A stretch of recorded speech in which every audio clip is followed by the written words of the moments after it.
Imagine this.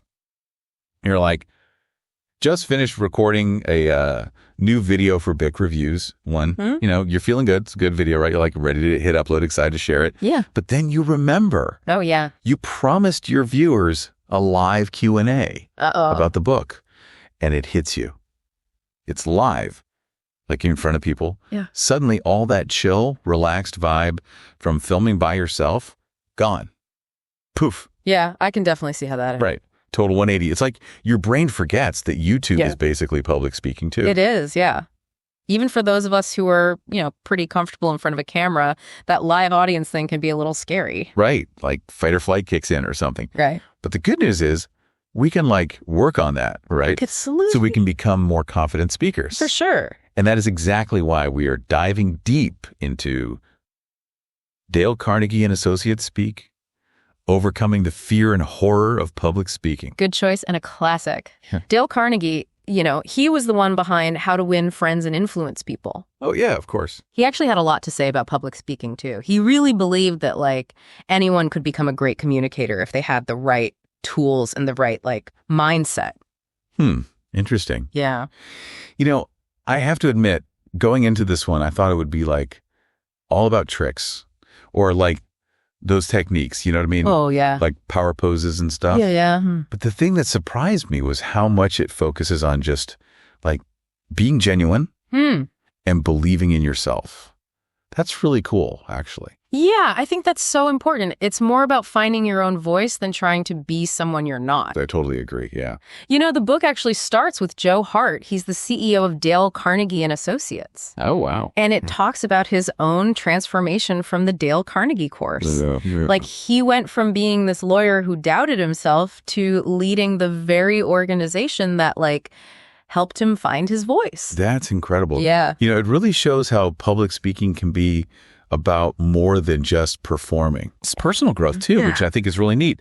But okay, get this. The book also talks about how we see ourselves. Yeah. Our self-perception. And they have this story about An, a lawyer who used to be terrified of public speaking. Oh, wow. And she figured out how to get over it, which is super interesting. I'd love to hear about that. So her transformation, it all started with this mantra that she'd say before every presentation. Wow. It's crazy, right? She literally changed how she thought about herself. Interesting. And that new mindset made her so much more confident on stage. It's amazing how powerful that can be. It is, right. And, that whole thing about self-perception made me think of something else in the book. Okay. It's the idea that every speaker, they kind of have their own, marinade. Marinade. Yeah. Instead of trying to, copy someone else, you embrace what makes you unique. Okay, I like that. So it's about finding the right blend of spices that makes your natural flavor really come through. Yeah, exactly. That's a good analogy. And honestly, I think that's super relevant, especially for YouTubers, because I was just thinking that. Yeah, your audience, they connect with you, your personality, your perspective, that's what makes you stand out. It's true. But okay, so even if you have that awesome marinade, you still got to have a plan. You do. I mean, preparation's still key, and it starts with understanding your audience. Oh, yeah. Good point.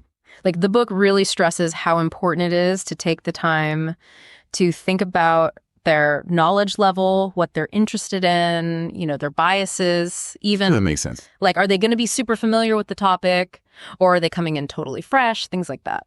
And you know what? There's this anecdote in the book about Dave Wright. Yeah. He's the CEO of Dale Carnegie Training Houston. Okay. And he was coaching this chemical company president who was launching a new product. Okay.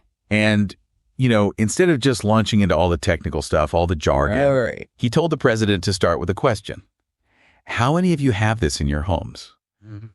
So simple, but so smart. Yeah.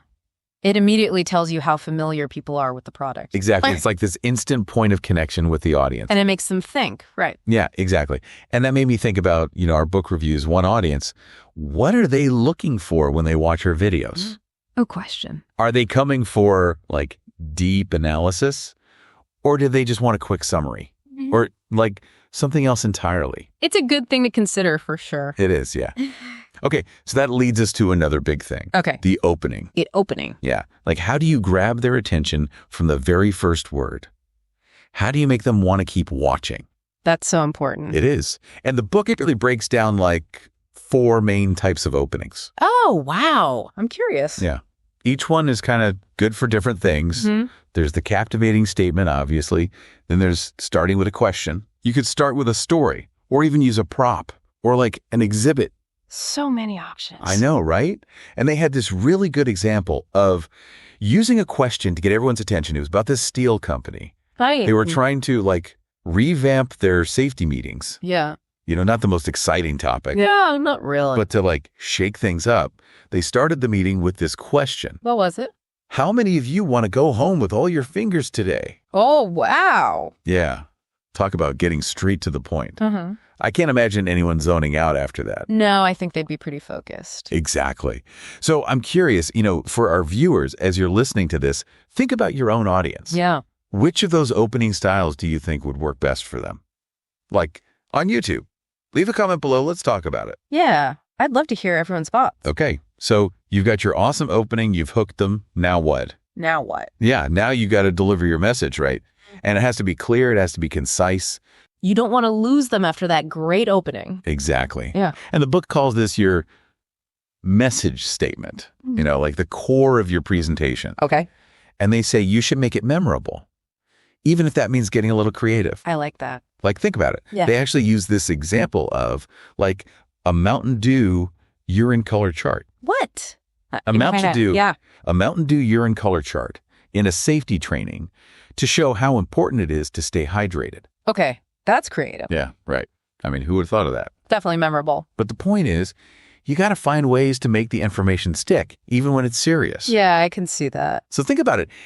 Even if your book reviews one content isn't, you know, life or death, finding creative ways to engage your viewers, that's essential. Absolutely. And then once you've got them hooked, you got to build that trust. Trust. Yeah. Like, why should anyone listen to you if they don't think you know what you're talking about? So the book, it has this cool acronym, the 3 E's. 3 E's. Yeah. Experience, enthusiasm, and expertise. It's kind of like your, I don't know, your credentials. I like it. And then to back up those 3 E's, you've got the defeats method.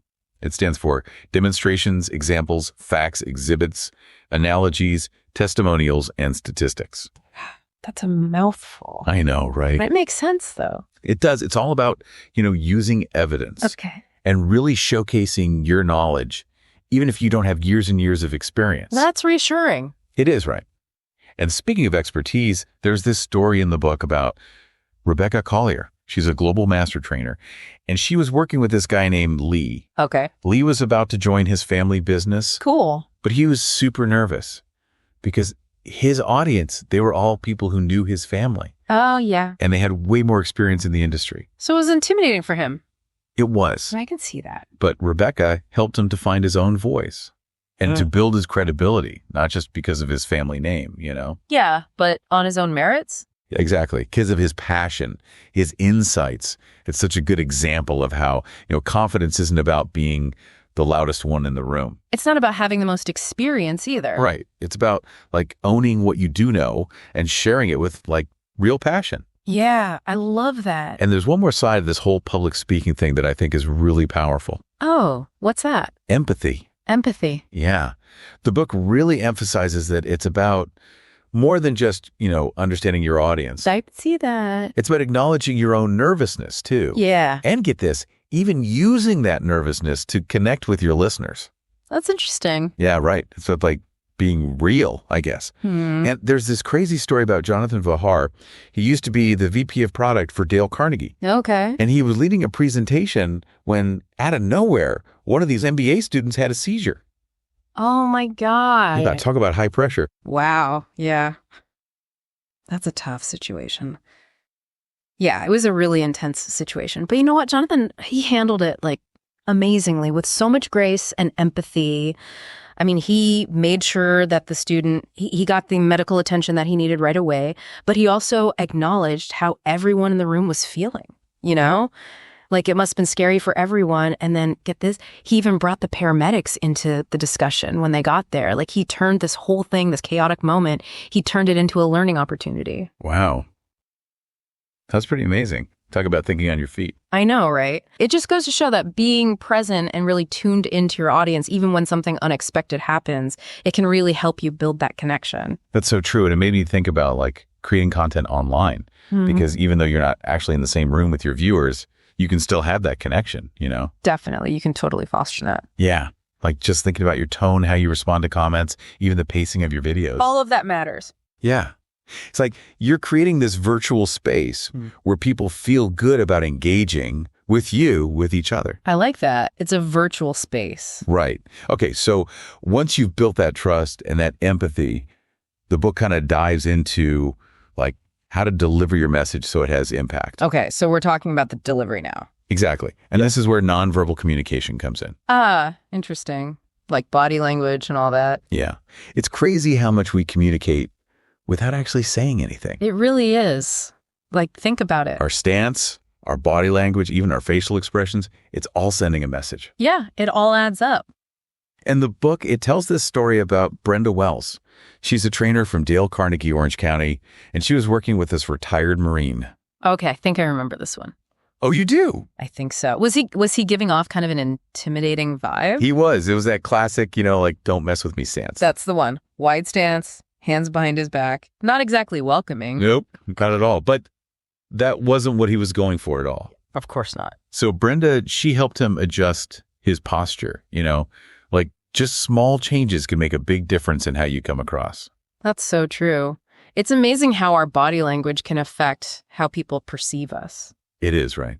It's a good reminder for all of us to think about our own posture, Oh, yeah. Especially when we're recording videos. Right. Like, are you slouching, fidgeting? Yeah. Even if you don't realize you're doing it, your viewers, they'll notice. They pick up on those things for sure. They do.